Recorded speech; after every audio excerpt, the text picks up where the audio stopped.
Hey guys, so in this video, I wanted to take the time to respond to a comment that I recently got on one of my videos. That video was titled Qualities of a Great Sleep Tech. So what I want to do is read this person's comment and then share my thoughts.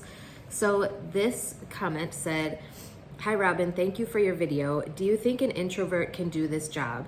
I also have anxiety that makes me stay away from people. I find sleep fascinating, but the job itself may not be for me. I'm enjoying watching your journey as you grow within your new career." So first of all, thank you for your comment, as well as saying that you have been enjoying watching me. So I definitely do feel that an introvert can do this job. I may not seem like I'm an introvert on YouTube because obviously I'm in front of the camera, but I am very much an introvert. And I have a lot of social anxiety and I am able to do this job. So I think compared to the other healthcare jobs that I've had, as far as like CNA, phlebotomy, and medical assisting, out of those, along with sleep tech would be the one that I have been most comfortable with social anxiety wise. And that I feel is the least like where you have to interact with people.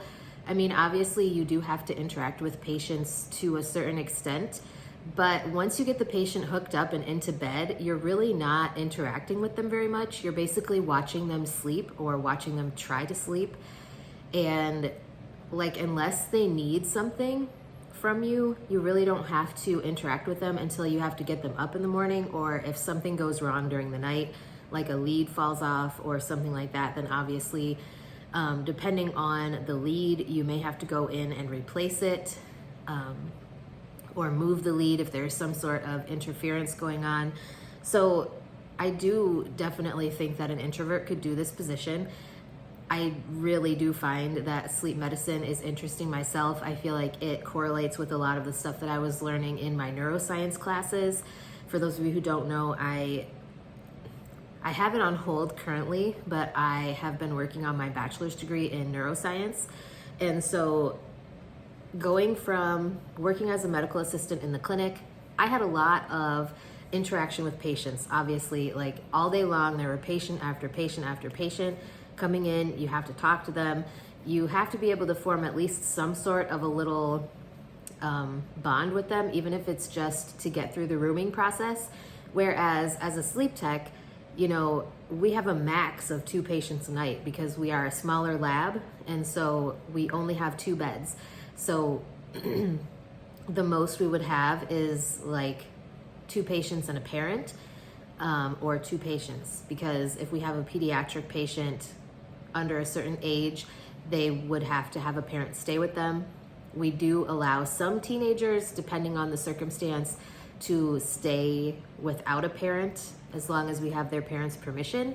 So you are very limited on the amount of people that you come into contact with on that particular night, other than other staff that's in the building. Obviously, if you work in a hospital, there may be other staff like security staff or other people who are working on the night shift that you would come into contact with. But as far as patients and interacting with patients, I definitely feel like sleep tech is something that an introvert could do very easily. Like I said, I'm an introvert myself.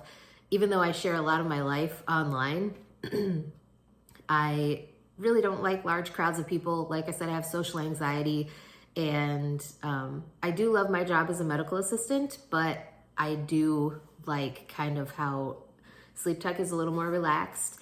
You don't have to feel the pressure of, like, if you're kind of in a mood where you don't really feel like being super happy for 8 hours a day or 10 hours a day, however long you're working that day, like you have 2 patients and the rest of that time, once you hook them up, like there's not a whole lot of patient interaction unless, like I said, something goes wrong and you have to go into the room, or they need to get up and go to the bathroom and you just have to disconnect the head box from the wall or something like that.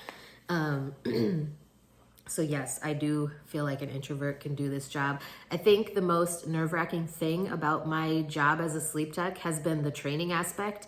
And that is just because, like, I'm always nervous when someone is watching me do things or listening to me talk to other people, and like having the other sleep tech that I'm training with and that I work with listen to my conversations with patients and listen to me as I'm explaining what I'm doing while I'm hooking up the patient. Like, I get nervous, very nervous about that, and that's part of my anxiety as well. And also when I had to go to Memphis for my hands-on portion of the training, that was also very nerve-wracking, just because even though there were only 4 of us in the class, having to like do the whole patient hookup process on someone else, one of my other classmates, and then like having the instructor come in and critique that and hoping that everything was fine, like it was a little nerve-wracking for me. But I definitely feel like an introvert could do this job for sure. So I would say definitely look into it if you're interested. I can definitely continue to share information as I move along through the process of becoming a certified sleep tech. I am getting farther along in that process, in that aspect of things. So I'm just kind of waiting for my authorization to take my certification test currently. But yeah.